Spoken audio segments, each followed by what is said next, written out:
അത്തം നക്ഷത്രത്തിൽ ജനിച്ചവർക്ക് ഈ ജൂലൈ മാസത്തിൽ വ്യത്യസ്തവും വിവിധങ്ങളുമായിട്ടുള്ള കർമ്മപഥങ്ങൾ വന്നു ചേരുന്നത് വഴി അതിൻ്റെ വരും വരായികളെ പറ്റി ചിന്തിച്ച് കൃത്യമായിട്ടുള്ള ദിശാബോധത്തോടുകൂടി ഏറ്റെടുക്കുവാനും അതിൽ പ്രാവീണ്യമുള്ളവരെ നിയമിച്ചുകൊണ്ട് ഉദ്ധരിക്കുവാനുള്ള തീരുമാനം കൈക്കൊള്ളുവാനും അതിനൊരു രൂപരേഖ തയ്യാറാക്കുവാനും ഇടയുണ്ട്. പഠിച്ച വിഷയത്തിനോട് ബന്ധപ്പെട്ട പ്രവർത്തന മണ്ഡലങ്ങളിൽ ഏർപ്പെടുവാൻ അവസരം വന്നു ചേരും. ഉദ്യോഗത്തിൽ ജനുവരി മാസത്തിൽ ലഭിക്കേണ്ടതായിട്ടുള്ള സ്ഥാനക്കയറ്റം മുൻകാല ശമ്പള വർധനവ് മുൻകാല പ്രാബല്യത്തോടുകൂടി തന്നെ ഈ ജൂലൈ മാസത്തിൽ വന്നു ചേരുവാൻ ഇടയുണ്ട്.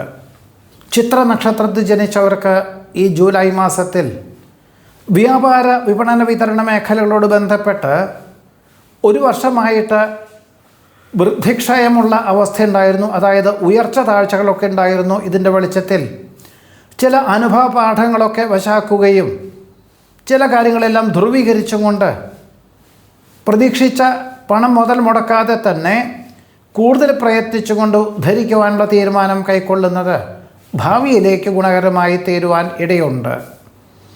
വ്യാവസായികമായിട്ടുള്ള മേഖലകളിൽ യന്ത്രത്തകരാറ് സംഭവിക്കുന്നതിൻ്റെ വെളിച്ചത്തിൽ ഉൽപ്പാദന മേഖലകളെ ചെറിയ രീതിയിൽ ബാധിക്കാമിടമെങ്കിൽ പോലും മറ്റ് സ്ഥാപനത്തിൽ ഉൽപ്പാദിപ്പിക്കാൻ തീരുമാനിക്കുന്നത് ഭാവിയിലേക്ക് ഗുണകരമായി തീരും.